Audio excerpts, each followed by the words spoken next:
Bueno, mi nombre es Patricia Belli, soy nicaragüense de Managua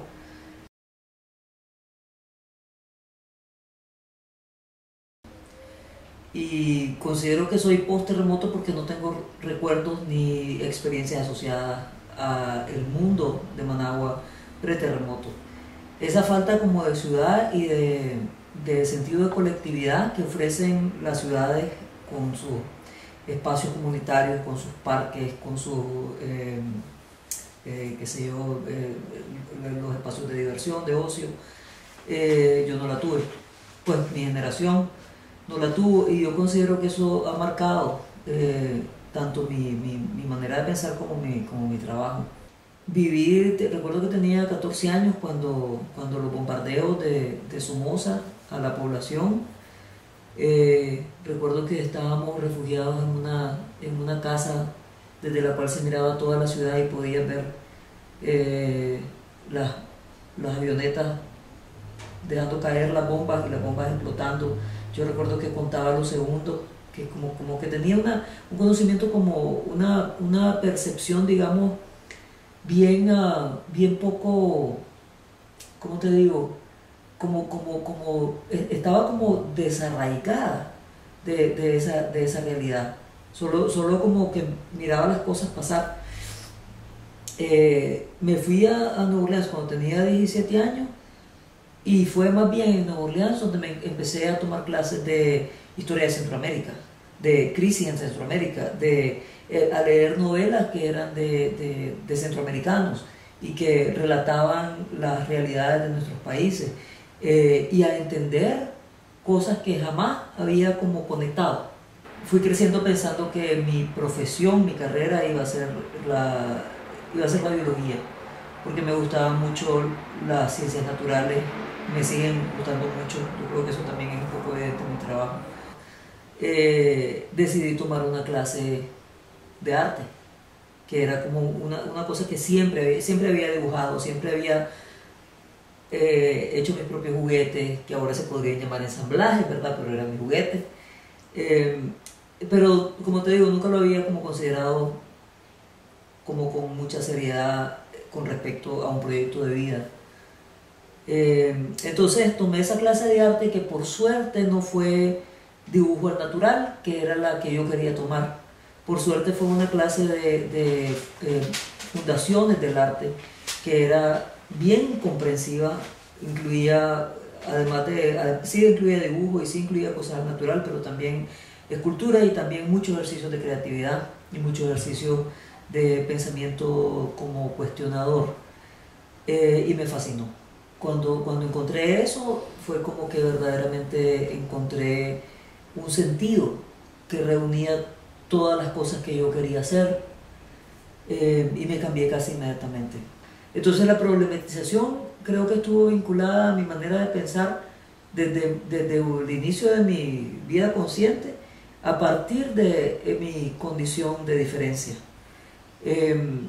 Entonces esas cosas, esta cosa de la vida, la muerte, la soledad, la relación con el mundo, de lo que habla, de la afinidad con los trabajos de Georgia O'Keeffe y George Segal en ese momento, por mencionar a dos influencias importantes, sí creo que vienen dadas a partir de un contexto que era hostil, un contexto que era agresivo, que estaba dado a partir de unos ejes políticos y sociales, socioeconómicos, pero también estaban dados a partir desde lo más directo, digamos, ¿verdad? Que es lo que después descubrí que era el sistema patriarcal, ¿verdad? Entonces sí veo cuestiones que tienen que ver como con lo orgánico, cuestiones que tienen que ver con el sufrimiento por el cuerpo, pero el cuerpo no entendido únicamente desde la biología, digamos, sino pues también desde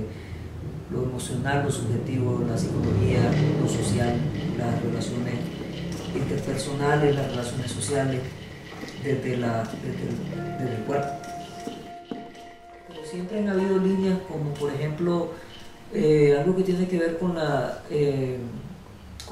soledad, con la fragmentación, digamos, un poco con la fragmentación interior también, con tener todas estas cosas reunidas en mí, y ser todas esas personas y todas esas visiones al mismo tiempo, y al mismo tiempo problematizarlas y preguntarme por qué cada una de estas personas que yo soy, o estas perspectivas que me configuran, se entiende de la manera que se entiende.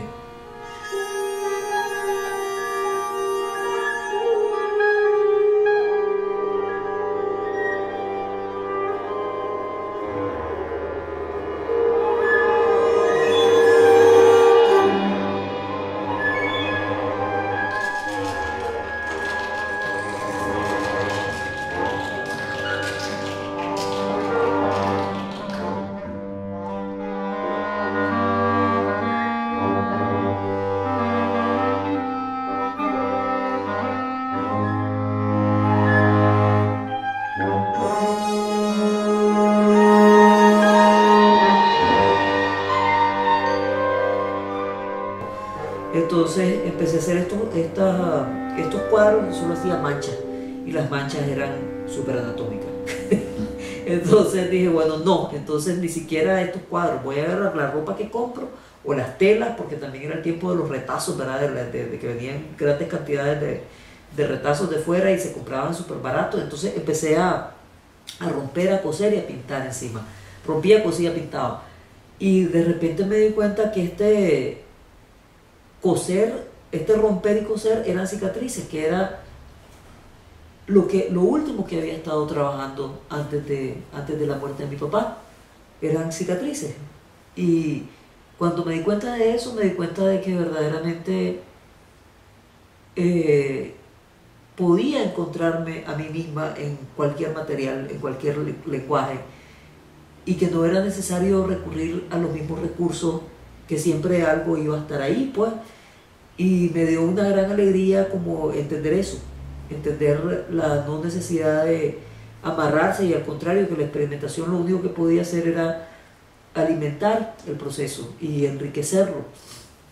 Entonces en el 95 empecé a hacer una serie de trabajos textiles y de ropa usada, que muchas veces tenían que ver siempre con la sexualidad, de estas heridas surcidas como vaginas surcidas, que eso estaba vinculado a un poema que había leído creo que en el 92, que se llamaba La Negra Llaga, que es de Carlos Martínez Rivas, y que habla de la negra llaga, en realidad habla de la negra llaga del costado, como la herida de Cristo, ¿verdad? Pidiendo que se la surzan, pidiendo que le reparen, que se la cieguen. Y me llamó un montón la atención, porque era como, claro, esa llaga, esa herida, como la fuente del sufrimiento. Y entonces hice la alusión a que mucho de mi dolor estaba vinculado a malas, no sé si malas, pero a relaciones amorosas, dolorosas, a experiencias dolorosas a partir del amor. Entonces la idea de la sexualidad como fuente de dolor se concretaba en esta página cerrada con una costura. Bueno, esos trabajos, los trabajos iniciales de ese periodo, cuando empiezo a trabajar con tela, son trabajos pictóricos, pues independientemente de que estén trabajando la costura y estén aludiendo a la ropa y estén aludiendo al uso del material, continúan siendo pinturas. En el sentido de una idea de pintura ampliada, ¿verdad? Pero siguen siendo estas ventanas, digamos. La pintura del textil fue muy liberador, porque fue decir, bueno, yo soy costurera desde que era niña, por decirlo de una manera, o sea, no soy costurera para nada, pero mi mamá era costurera y me enseñó puntos de costura, y yo cosía a mano y tejía un poquito, y ese amor por la cosa manual y esa herencia de mi género, ¿verdad? de las mujeres costureras, era una que en ese tiempo todavía tenía toda esta estigmatización, ¿verdad?, acerca de las artes menores. Entonces dejar de lado la pintura y apropiarme de esta herencia fue súper importante para mí. Fue como verdaderamente decir, asentarme políticamente y eso sentí que me empoderó. Luego empiezo a trabajar más que con ropa. Primero empiezo con tela, después sigo con ropa y después sigo con tela de nuevo. Porque empiezo a hacer otro tipo de aproximaciones que son ya más de vestir los muebles de la casa. Empiezo a trabajar con manteles, con cobertores, con cortinas, con todas aquellas cosas que tienen que ver con la casa, porque me interesa la idea de lo doméstico, pero la idea de lo doméstico desde la violencia, desde, perdón, más que todo la violencia psicológica, siempre con la idea de las relaciones interpersonales, la idea de cómo las personas nos infringimos violencia mutuamente y cómo hay relaciones de poder a un nivel, al nivel de la intimidad. Entonces hice unas mesas vestidas, con sillas vestidas, pero digamos el vestido es una cosa que es natural a estos muebles, pero está, digamos, empujado hacia el significado que me interesa en ese punto. Había una cortina que estaba hecha totalmente de diferentes ropas de personas, de diferentes personas. Había ropa de niños, había ropa de adulto, había ropa más como de oficina, había una, digamos, deliberadamente una enorme diversidad de tipos de ropa en esa cortina, y al final es una cortina que te envuelve. Al final es como una especie de crisálida, pues al final la cortina se presenta enrollada sobre sí misma, como pensando en la gente que te acoge, en la gente que te asume y a la que le perteneces y te pertenece. Entonces la ropa y la tela sí van de la mano, pero hay como periodos en que una cosa se privilegia sobre la otra a partir de los significados que se generan. Los muebles se vuelven importantes por sí mismos, el significado de los muebles. Hay una cama en ese periodo también, eso es que se empiezan a ver como instalaciones, me empiezo a mover al espacio propiamente, me empiezo a salir de la pared de una forma bien natural, porque los trabajos iban moviéndose en esa dirección, y la mayoría de esas piezas tienen que ver con el desamor, con las rupturas y con como moverse, ya no solo el duelo, sino el moverse a otro punto. Hay una escalera que tiene espinas en los escalones, y en las puntas de la escalera, al final de la escalera, lo que hay son unas puntas como retoños y como con hojitas que pues es una representación de todo ese periodo. Luego en el 99 hice una mala crianza, que fue introducir un trabajo de estos textiles al certamen nacional, a la Bienal Nicaragüense de Arte Plástica, la Bienal Nicaragüense de Pintura en ese tiempo.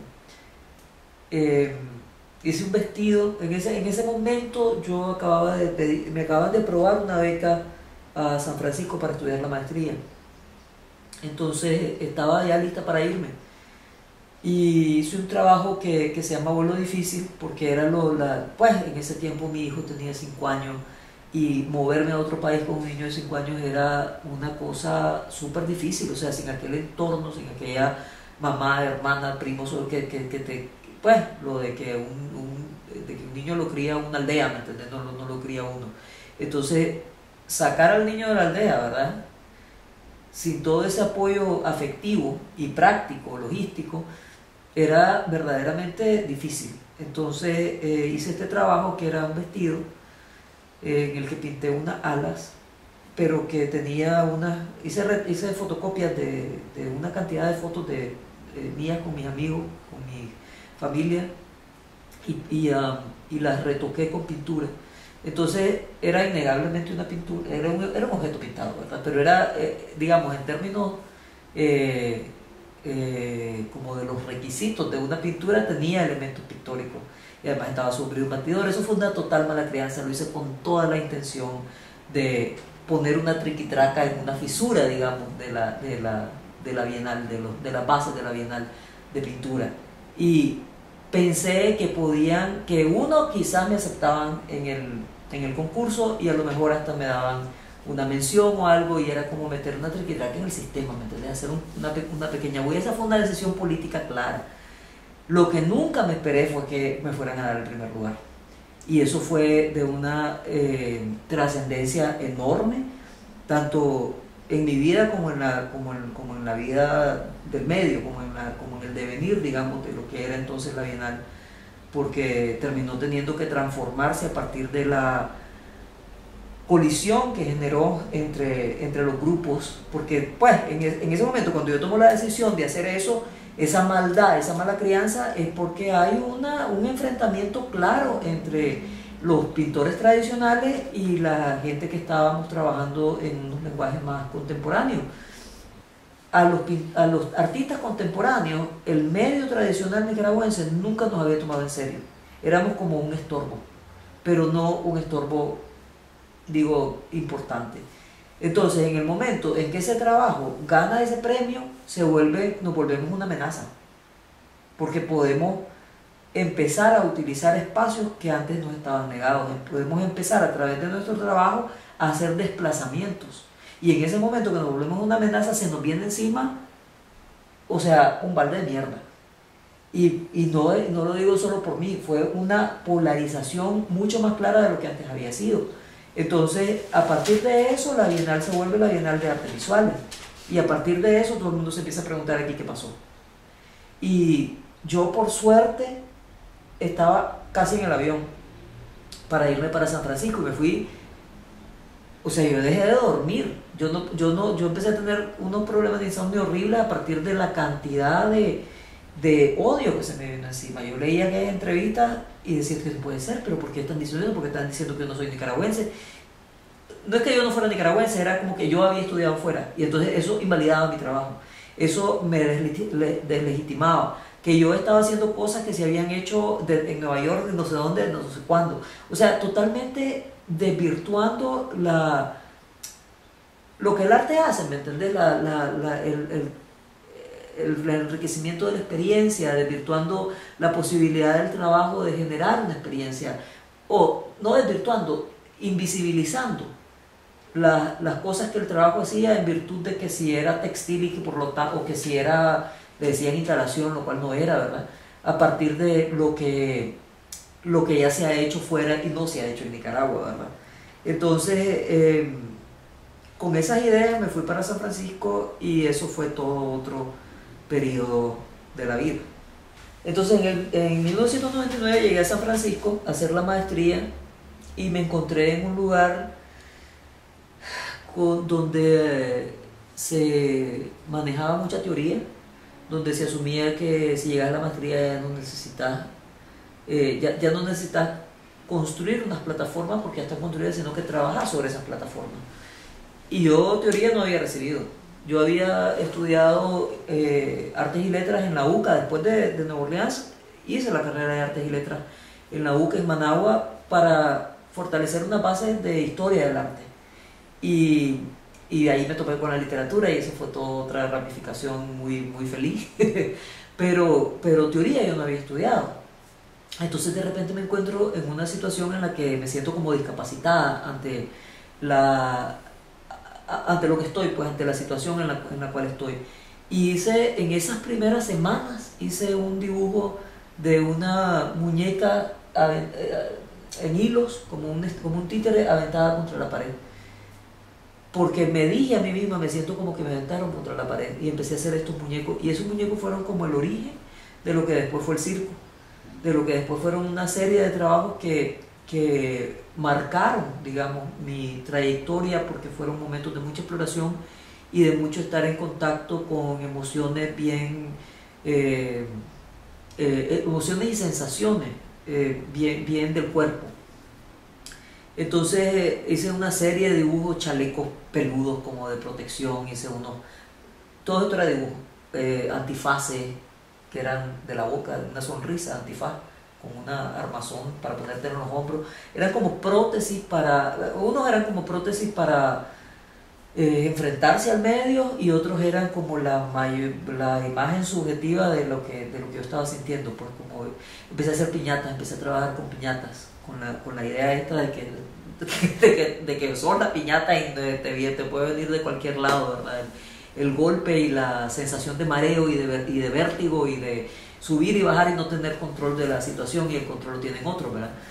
Entonces, en ese momento, de casualidad, me invitaron a una bodega de un teatro donde había una cantidad de cosas de desecho, de utilería, y encontré unas muñecas de trapo que habían servido quién sabe para qué, quién sabe cuándo, y fue como maravilloso encontrar las muñecas de trapo porque eran muñecas, porque eran muñecos, pues, y eran como, ese muñeco de trapo es como la cosa más, ni siquiera tiene articulaciones, pues nada más una cosa así, ¿verdad? Muy dura y muy sujeta a la manipulación.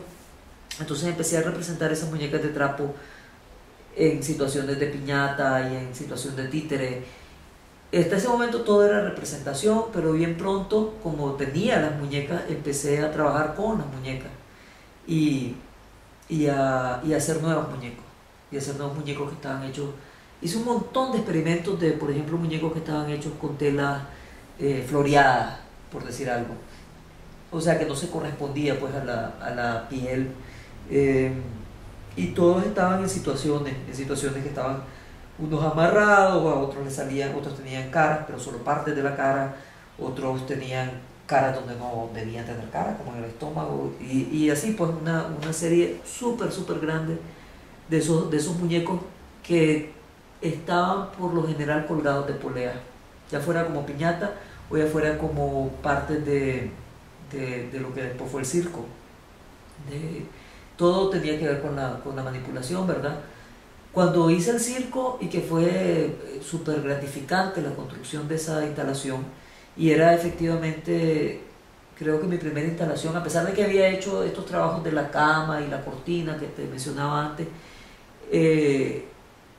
esto hacía uso del espacio penetrable y del espacio como, como dibujado, como todas estas cuerdas dibujando el espacio y haciéndolo casi táctil, digamos, haciéndolo físico.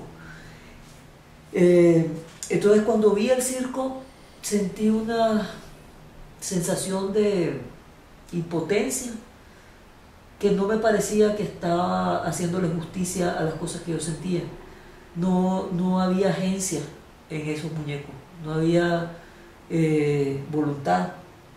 Entonces empecé a preguntarme cómo enfrentar esa posición tan victimizada. Y lo primero que hice fue ponerlos en el suelo. Entonces se convirtieron en unas casi que almohadas, bueno, porque ya no eran muñecos, ya ahora eran bolsas con boca, y entonces de repente en el suelo eran nada más como un hígado, pues, una cosa muy orgánica, pero que igualmente, si bien ya no estaba colgada y manipulada, sí estaba a merced de la gravedad y no tenía como impulso propio, pues. Entonces empecé a meterle patas. Y al meterle patas, automáticamente y de manera inconsciente se convirtieron en muebles. Entonces vi todo ese potencial y la sola idea de del mueble también como objeto que está ligado al cuerpo humano, me trajo otras, como que me regaló, ¿verdad?, otras posibilidades. Y me interesó también desmueblizar estos muebles. Entonces hice un trabajo que se llama contorsionista, que es una banca, o sea, las patas son de madera, son de banca, pero el cuerpo es un cuerpo de mujer y está con la espalda arqueada. Entonces es como alguien que se está desmueblando, que está dejando su condición de objeto para asumirse humano, para asumir su propia voluntad. Y de eso hubieron también varios, ¿verdad? Entonces, en todo ese periodo, aquí hay dos objetos, el accidente y confundida, que van sobre eso, van sobre ese momento de apropiarse, de empoderarse. Y pues son reflexiones que van aunadas siempre como a mi manera de estar, a mi manera de ver, me refiero al contexto directo. O sea, en ese momento yo estaba en San Francisco, en una situación en la que soy extranjera, en una situación en la que estoy sola con mi hijo, que no tengo el apoyo de mi familia. eh, Mi hijo estaba aprendiendo inglés, o sea, había una serie de situaciones que me hacen sentirme afuera y me hacen sentirme primero víctima y después, eh, después me voy adquiriendo esa capacidad de respuesta, de reacción y de transformación durante ese mismo periodo.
Entonces, durante ese periodo que había estado en San Francisco y que pues fue inmediatamente posterior a lo del premio en Nicaragua, yo había estado considerando opciones para,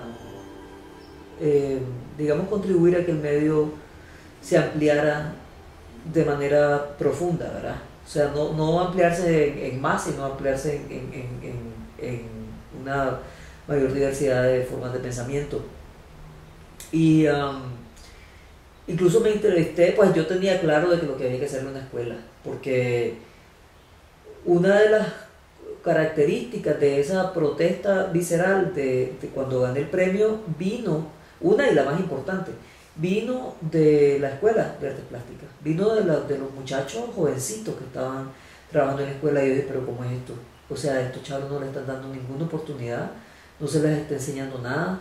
No, o sea, lo que se les está enseñando es como una manera opuesta a lo que el arte es, pues se les está enseñando a hacer más de lo mismo, a, a no fijarse en los sentidos y en los significados, sino únicamente como estrictamente en un recurso que es una perspectiva, pues.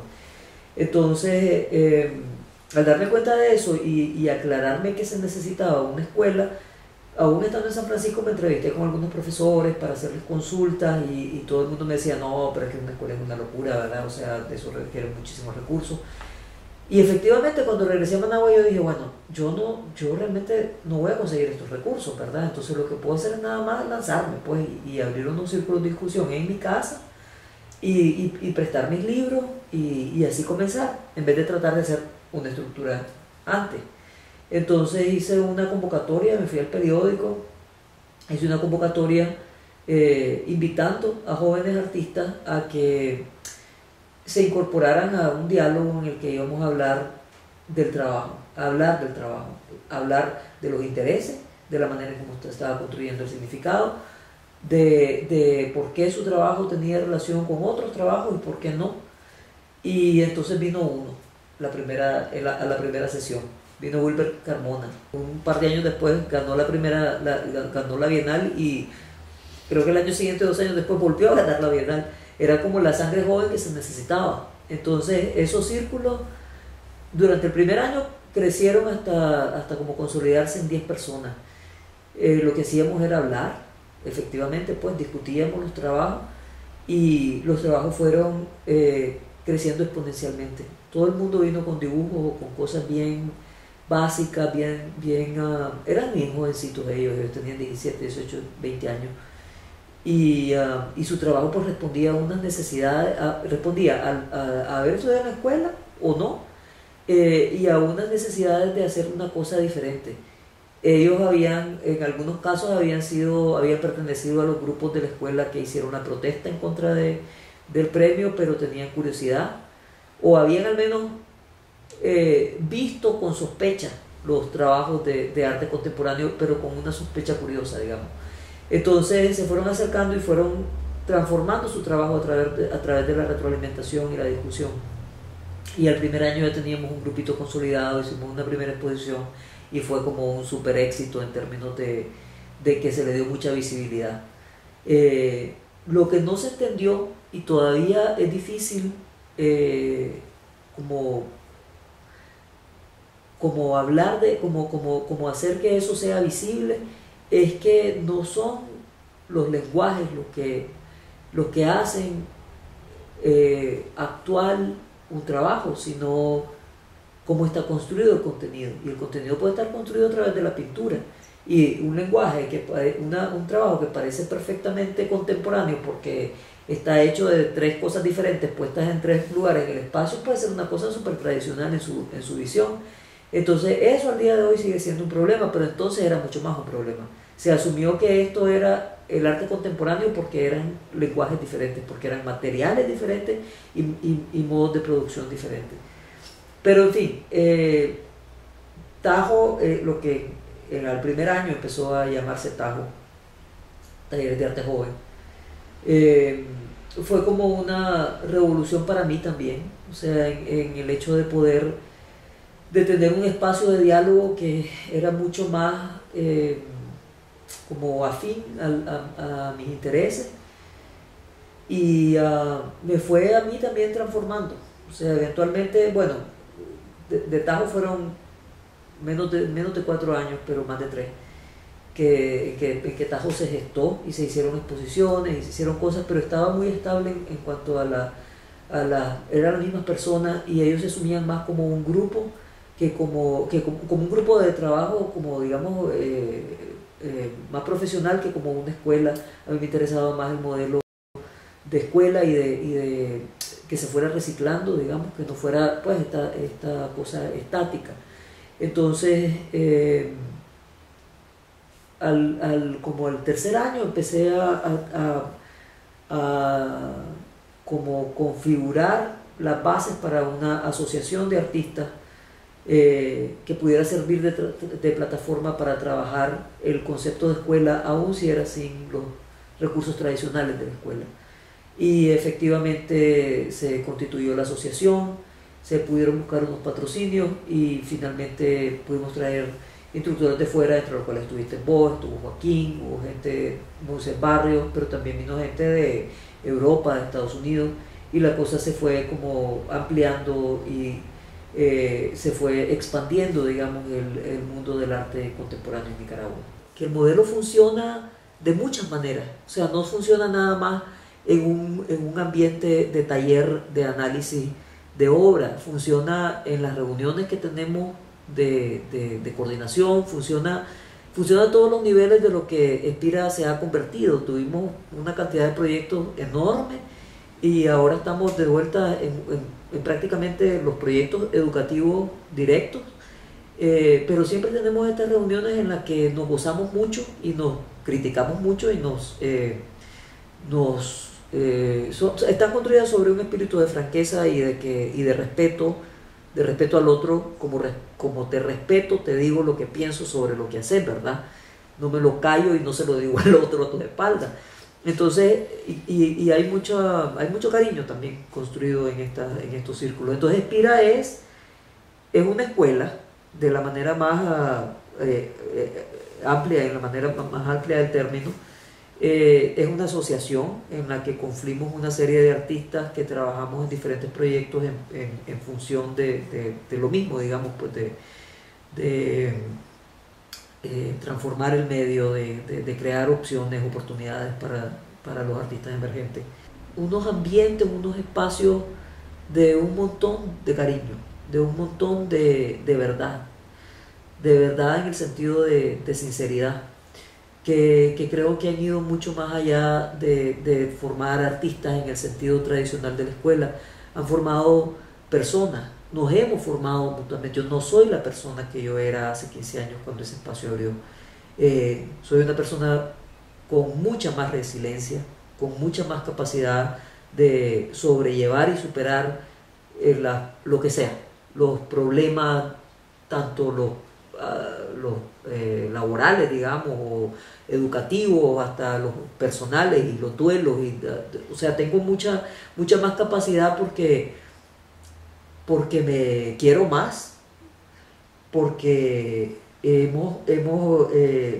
porque he logrado entender cosas de mí misma que no las hubiera entendido sin ellos. Y porque hemos logrado tener un respeto, igual ellos me tienen un montón de respeto que no viene de la verticalidad, no viene del que yo soy la artista mayor, no viene del todo de eso, viene de que somos seres humanos, ¿me entendés? Que nos entendemos en nuestras diferencias. Y eso es una joya, eso es como la cosa más importante que Inspira me ha dado. Empecé a hacer instalaciones que tenían que ver con estos mismos hilos, con estas mismas cuerdas y cosas relacionadas al circo, en el sentido de que hay cosas colgadas, pero también se visibilizaba dónde estaban los otros lados, los pesos que hacían que estas cosas se movieran. Y empecé a trabajar más claramente con el equilibrio. Digo, en el circo el equilibrio es un factor claro que se establece a partir del desequilibrio, en realidad, del poder. Pero en estos años ya empezó como a cuestionarme qué pasa si las cosas están verdaderamente en un equilibrio, en, un- en un, en un equilibrio más precario. Y las piezas se empiezan a llamar así, efectivamente, equilibrio precario. En que si vos como espectador lo movés, sí, efectivamente eso se va a caer.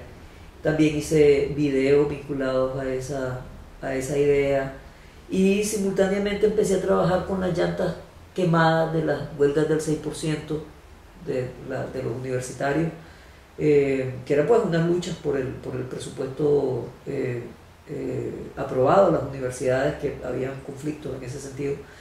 Y entonces quemaban llantas y quedaban estos alambres en la calle, que eran como el esqueleto de la llanta. Era como que toda la llanta, toda la carne se consumía y quedaba el esqueleto, y entonces era una cosa como triste, pues como ver un cadáver, pues, o los restos de un cadáver. Y empecé a ensartar cuentecitas en esos alambres, como un gesto de decorar, como un gesto patético, digamos, de decorar el despojo y el residuo. Y de eso pasé a decorar una cantidad de cosas que eran como, digamos, los nylon de cuando terminaba de montar una exposición, recortar los nylon de los cuadros, y entonces quedaban toda esta basura, y cuando recogía la basura tenía un moño de cosas, y entonces a eso le insertaba cuentecitas. Este afán decorativo marcó un periodo importante, o una parte del trabajo, porque el trabajo empezó a tener como dos caminos simultáneos: los equilibrios, que eran más austeros, más sintéticos, y los adornados, que eran profusos y exuberantes y tenían más una referencia al arte popular, que también me ha interesado mucho siempre. Y pues algunas veces se encontraban, pero más que todo siempre han estado como bien separados.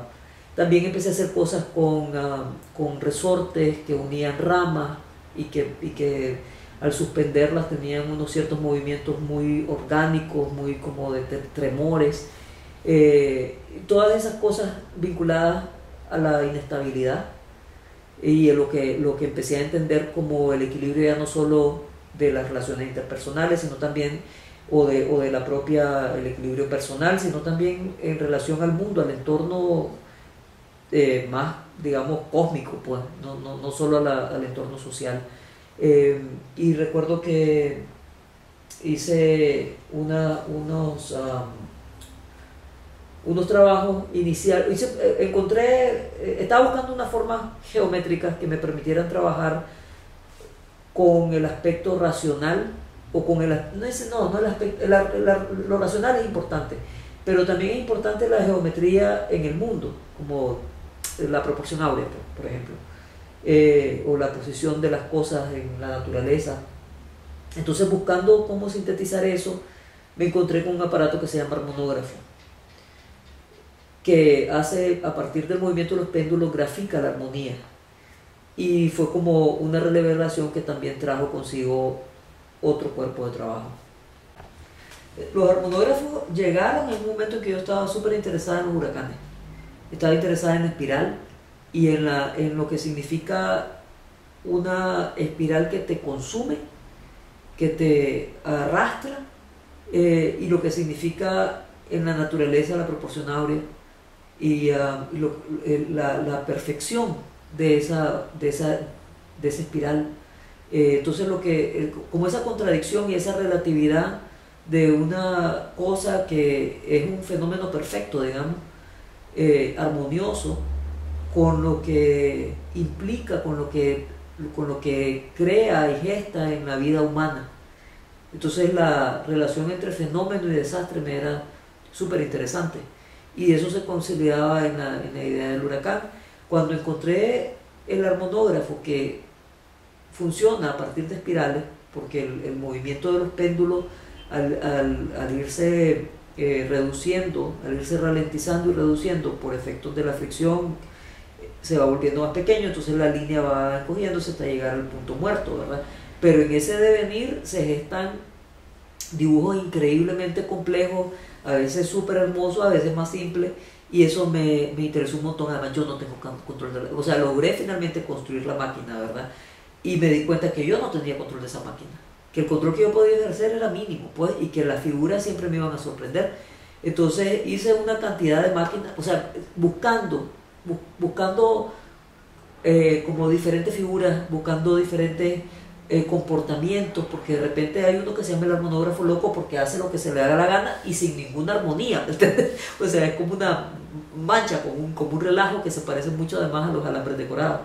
Entonces, en esos armonógrafos en los que empecé a juntar los dibujos del armonógrafo con dibujos hechos a mano alzada de huracanes, encontré una cosa bellísima del tipo de línea, del tipo de carácter, del conflicto y la fricción que se genera entre esas dos formas de hacer, una que me pertenece más y otra que me pertenece menos, pero que en realidad ni siquiera es esa la cuestión, sino como la subjetividad y las emociones que se encuentran en esas dos maneras de producir la línea, que generaron una serie de dibujos. Y luego, por otro lado, lo que son los péndulos generaron también esculturas que ya son ajenas al dibujo y se convierten en sí mismas en potencialidades de dinamismo. Entonces, los péndulos estos, hay una escultura en la exposición que se llama Porfiada, que el péndulo termina en un bate, que tiene sus propias implicaciones, ¿verdad? Y luego en el suelo hay tres cabezas que están contrapesadas, están hechas de poroplasta, styrofoam, que tienen una pesa en un lugar, digamos, improbable, puede ser aquí o puede ser aquí, que hace que cuando la cabeza se mueve, es empujada y violentada, regresa a su posición original. Entonces, en esa porfía, en esa terquedad de no dejarse hacer, o sea, no dejar que la violencia te silencie, hay una cosa que me interesa mucho. Y en esa también manera del péndulo de comportarse y de no ser nada más un verdugo, sino también estar a merced de lo que la cabeza hace cuando le responde. Entonces en esa reciprocidad encuentro que hay unos significados que todavía ofrecen un camino que explorar. Cuando miro mi trabajo, lo cual lo puedo ver a través de las imágenes, pero sobre todo a través de una oportunidad como esta exposición que recoge una cantidad de líneas de trabajo que se han dado en este tiempo, puedo identificar con mucha claridad los ejes que tienen que ver con el cuerpo, tienen que ver con la fragmentación, con la soledad, con la fragilidad, con la resiliencia, con unas oposiciones binarias que se encuentran en una frontera que me interesa mucho, en una no frontera, digamos, en una hibridación que me interesa mucho, que son como la relación del uno con el universo, del uno con el otro, del uno con uno mismo. Entonces puedo también ver como la enfermedad, la decadencia, pero no ya desde, y tal vez estas sean más diferencias que es en común. Eh, una diferencia clara que veo es digamos, emancipación, desde, desde un sentido original del cuerpo mucho más condolido, mucho más lamentado, que un cuerpo más activo, más político, más consciente de sí mismo, que es como los trabajos más recientes. Y en todo ese devenir, una sensación de insignificancia que me parece bien saludable.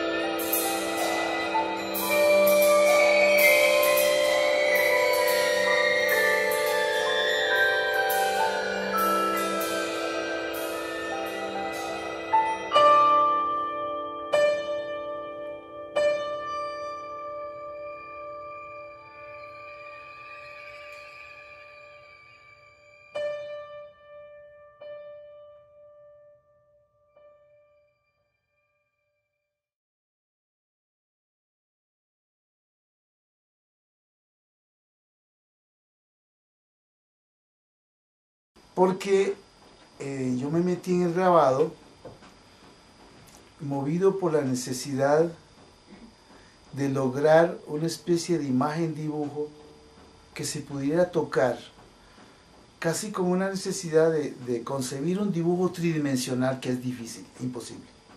Entonces, cuando yo era muy niño, con la necesidad de demostrar en una competencia entre nosotros mismos en la escuela, de ver quién hacía el mejor dibujo, no porque nos los pedían, sino porque queríamos probarlos. Yo no lograba llegar al segundo, éramos como 4, sino que me quedaba como el tercero o cuarto, o el último. Esa necesidad o esa intencionalidad de hacer un buen dibujo igual a los otros, me hacía romper el papel, de manera tal que el papel desaparecía con el lápiz y seguía en el pupitre. Más tarde o después me vino al recuerdo la añoranza de ver ese pupitre rayado de todos mis dibujos perforados como con cuchillo, y por ahí me interesó el grabado, por aquella huella de textura y de relieve que dejaron mis lápices.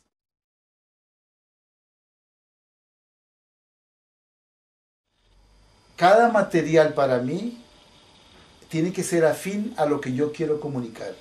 Yo no puedo imponerle un tema, una idea a un material único.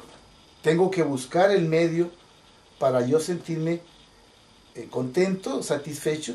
Tiene que haber esa afinidad entre material y tema.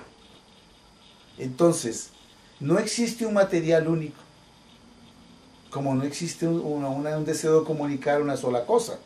Montones de cosas, uno comunica emociones y todo. Las emociones se traducen en temas.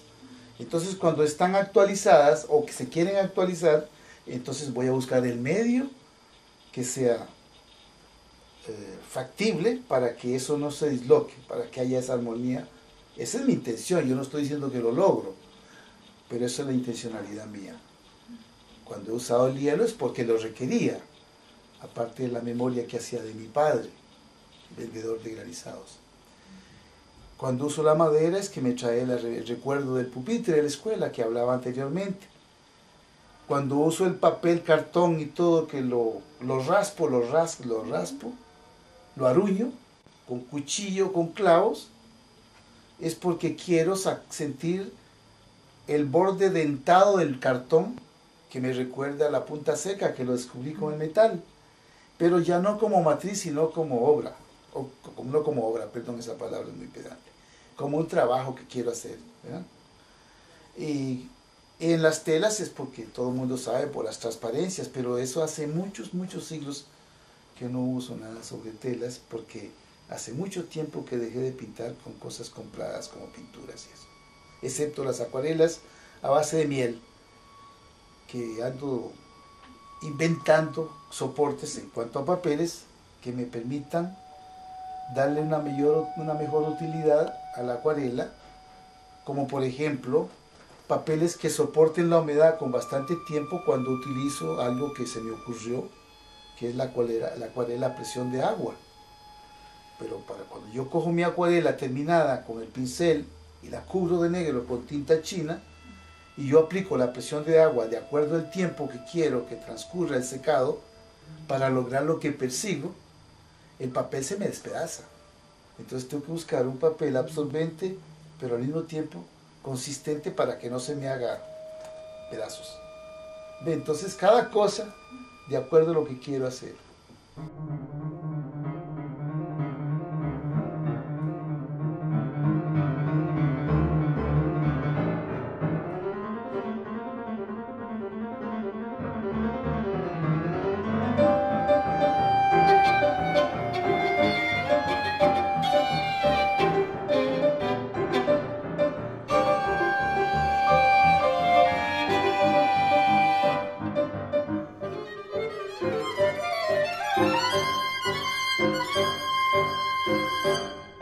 Cuando uno aprende una cosa, como fue el caso del grabado, ¿verdad?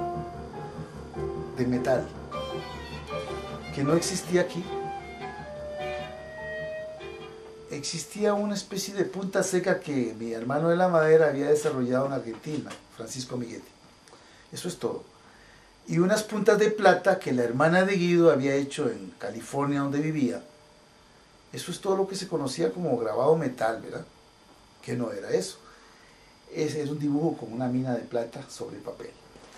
Entonces sentí mucha satisfacción de traer una modalidad en ese entonces que fuera a enriquecer los medios expresivos de mi pueblo, de mi país, de mi gente, y sobre todo en un ámbito que requería ese vacío, llenarlo. Esas épocas ocasionales que me han hecho hacer cosas diferentes, por eso la gente podría decir que yo nunca me encontré. Pues claro que nunca me voy a encontrar, siempre me estoy buscando. Y a veces me pierdo y no sé a dónde. Entonces sí es peligroso, no sé ni cómo regresar a mi casa. Entonces, eso califican de que yo no tengo lo que llaman estilo definido de hacer constantemente eso. Es que uno no puede ser una especie de autómata, ni de robot, porque uno es la consecuencia de los estados de ánimos. Óigame qué interesante, y todo el mundo lo sabe, bueno, yo quiero decirlo porque me place. Todos los estados de ánimo de todos nosotros son los responsables de lo que hacemos, pero esos estados de ánimo van variando, hoy, mañana, después, ayer. Entonces cuando uno tiene un recuerdo, reminiscencia de algo que lo provocó mucho, que siente una sensación para transmitirlo, es ahí donde entra cómo se elabora esa temática y cuál medio podría servir para que la gente lo pueda recibir lo más llanamente posible, fácilmente. A raíz de todo eso, intuitivo o no, después se planifica. Pensé que lo mejor sería hacer una especie de glosario desde antes de nacer, si es posible, para cualquiera. Esa es la fórmula más, yo digo divina, perdónenme. Ustedes corríjanme y enséñenmela y trasciéndanla para yo seguir aprendiendo, porque de eso se trata. Si uno tiene la memoria desde antes de nacer, es un poco pedante, pero digamos, conciencia y memoria de los primeros pasos. ¿Y cuáles fueron los elementos o los eventos o las situaciones más significativas que uno va a recordar desde que comenzó a crecer? Y irlas anotando. 1900 tal, otra cosa. Hasta llegar al día de hoy. Una vez hecho todo eso, seleccionarlos y una preselección hasta encontrar 2 o 3 o nada, quién sabe, lo más significativo que va quedando. Claro que uno tiene que fortalecerse con teorías y todo, pero cuando solo las teorías están por encima y no se han confrontado las realidades. Hay etapas en donde uno llega y abandona todo lo que pasó atrás, porque nunca confrontó esto. Y entonces es lo que dicen, mira, esta persona era tal cosa y ahora ya es un traidor, por ejemplo. O ya se volvió otra cosa, porque no era consecuente con su realidad, no la conoció. Por ejemplo, una persona que nunca ha trabajado para mantenerse y para ganarse la comida, de ahí poco conoce de la vida. Un ejemplo como tantos otros. ¿Y se puede hablar, digamos, de un grabado costarricense? ¿Existe? Mira, claro que sí. De ahí, todo, por ejemplo, ese primer intento, por ejemplo, de Emilia, pero al mismo tiempo ese intento de esas personas que grabaron en madera los 14 o 18 con Wilber Laporte, que nadie habla de él porque no formaba parte de los artistas, siendo un gran artista, y de Adolfo Sáenz, siendo un gran artesano él, ¿verdad?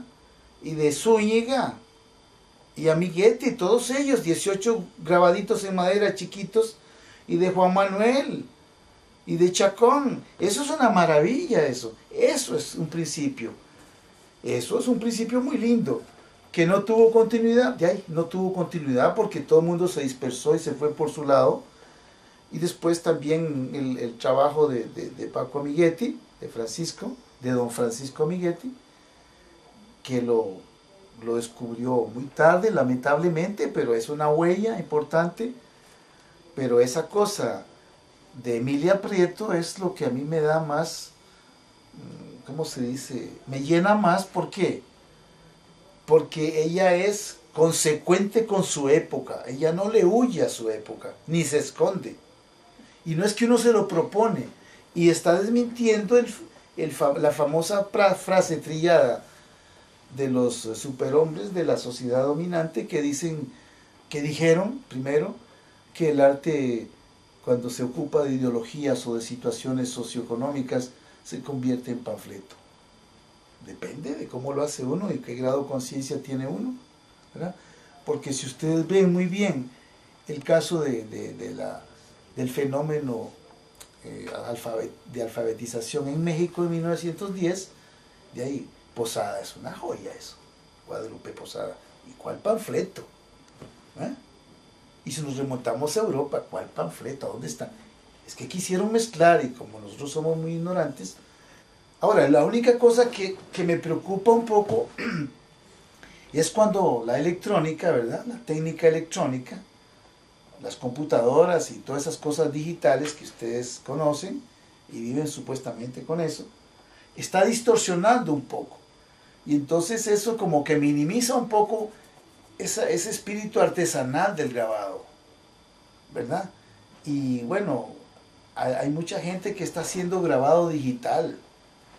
Y claro que logran cosas muy sutiles y muy lindas, pero las manos son irreemplazables. Eso no se olviden.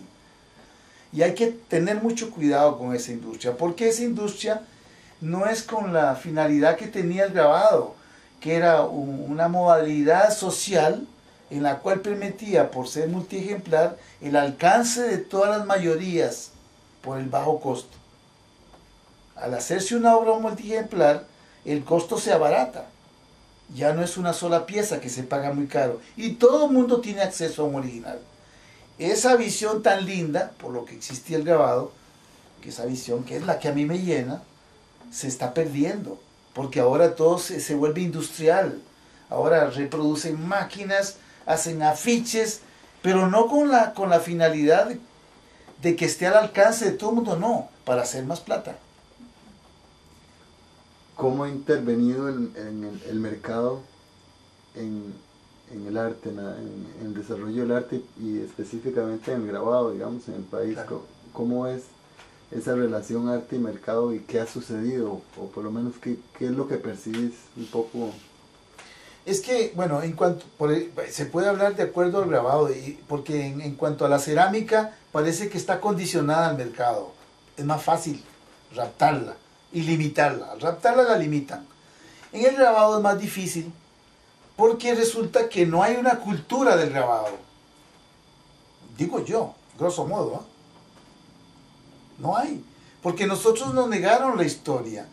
Todos las figuras, los petroglifos, todas estas cosas, las amonitides estilizadas precolombinas, ¿verdad? En las piedras, en Mochomogo, por si no las conocen, vayan a buscarlas. Cuando yo comencé a enseñar grabado, lo primero que hice es llevarlos a hacer calcografía, con papeles de calco que yo compraba, y lo llevaba, y comiencen con el frotaje en las piedras, para que reconozcan una ascendencia que existió ahí, aunque no tenga nada que ver con nosotros, pero es algo cercano que le damos. El grupo de Faba y compañía, ¿verdad? Y Héctor y todos ellos. Una maravilla. Y ahí íbamos con, que en paz descanse tan divino, con Piedra, ¿cómo se llamaba el arqueólogo?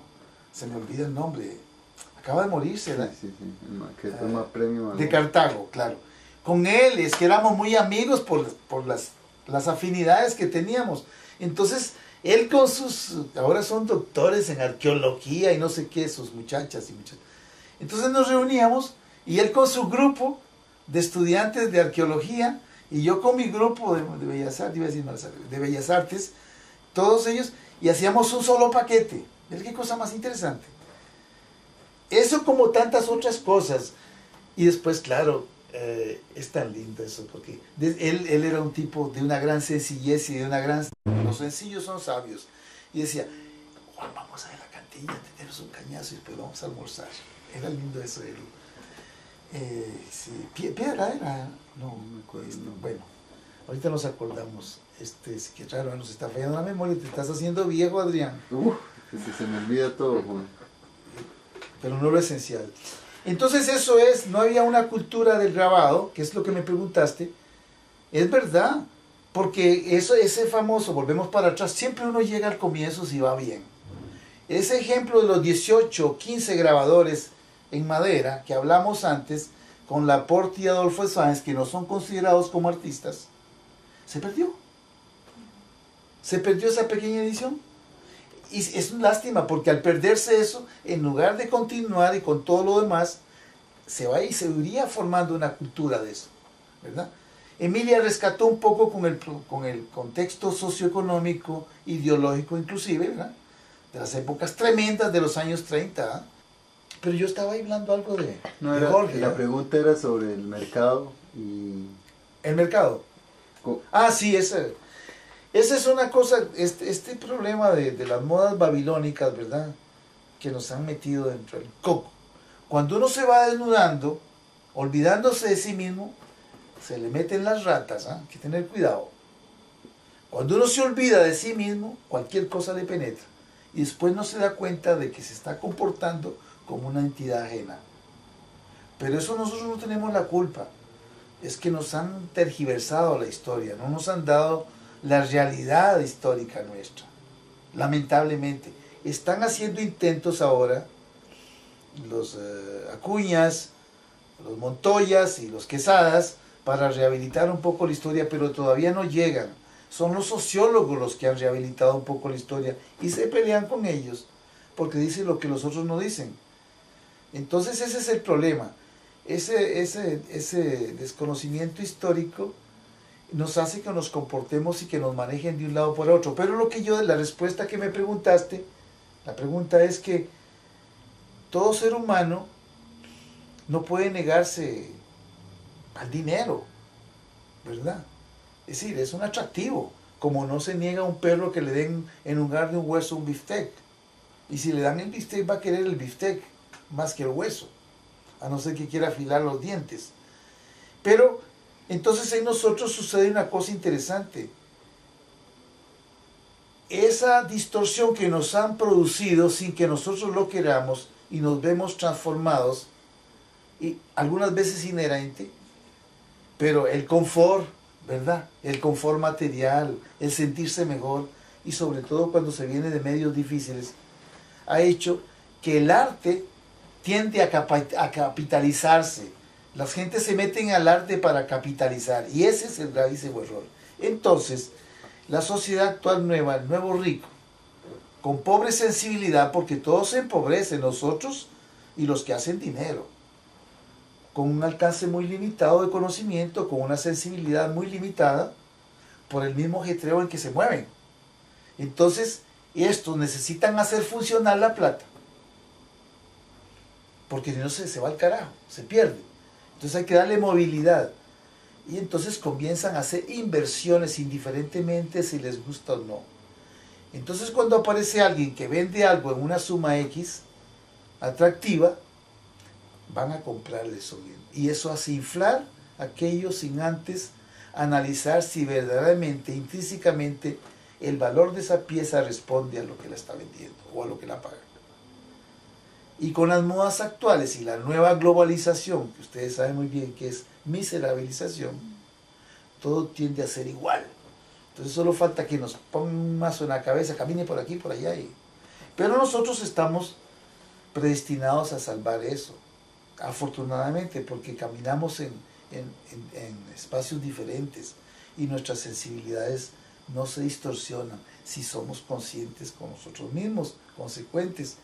Entonces, nosotros somos los llamados, y es una tarea muy difícil y muy seria y deliciosa, a corregir esos males y a tratar, bajo cualquier medio que se pueda, a que las regiones nuestras no pierdan su identidad, porque detrás vamos nosotros.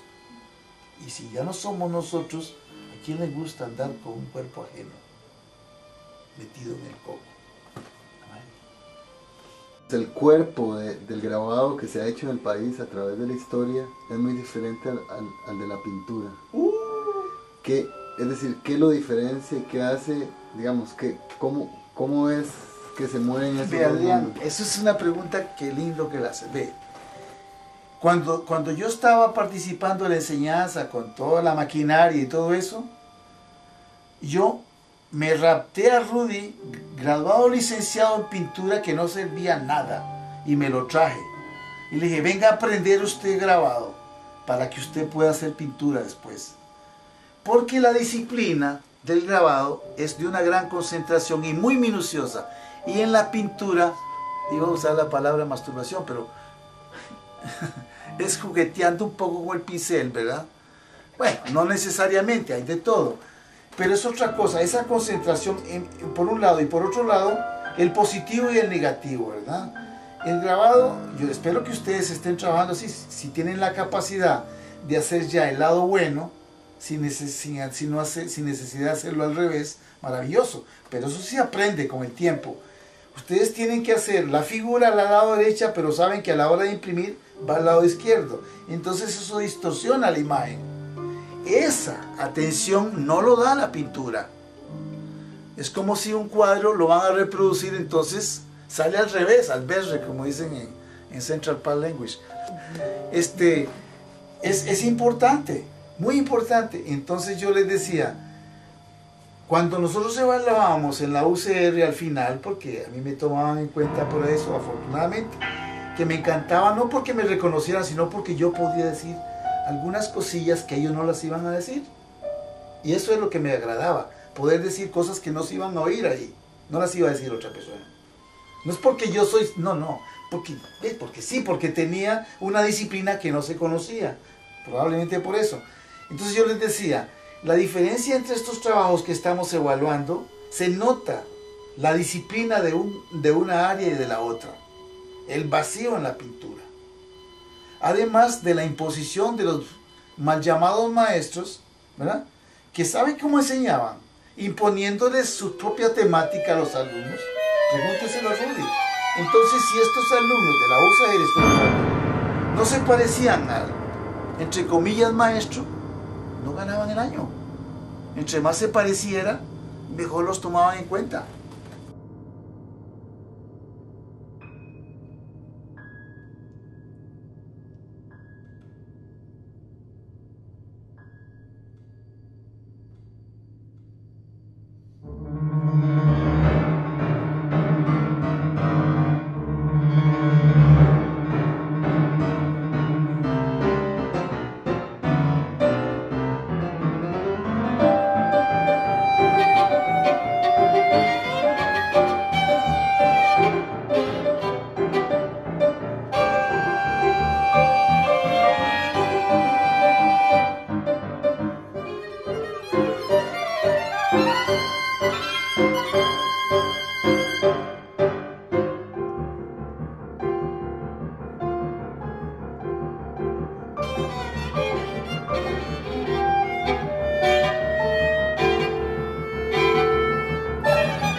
yo estuve en contacto con los diurís,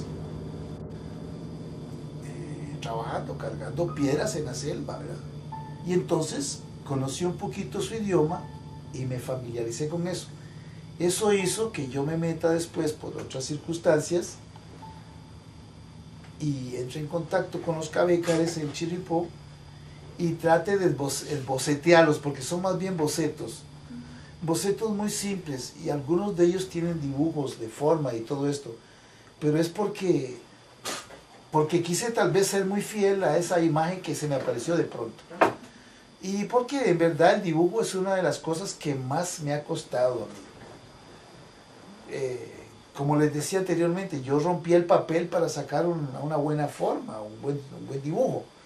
Entonces sigo luchando con eso, y como lo descuido un poco, entonces si la práctica se abandona, ¿verdad? No se puede abandonar nada. Usted deja de hacer algo y después da tumbos.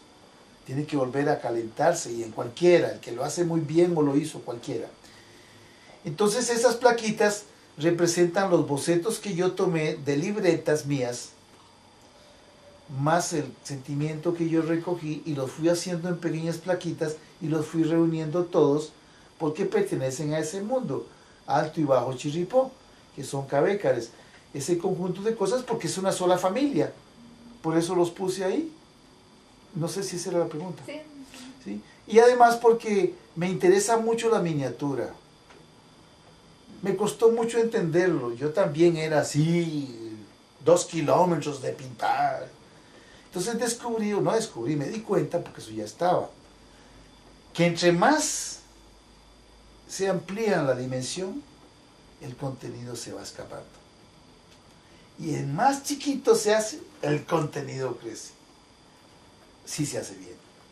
Entonces me interesa la miniatura por esa limitación de espacio, en el cual hay que decir lo que uno quiere mucho, y no tiene mucho espacio, casi como una síntesis. Pero me interesa también para,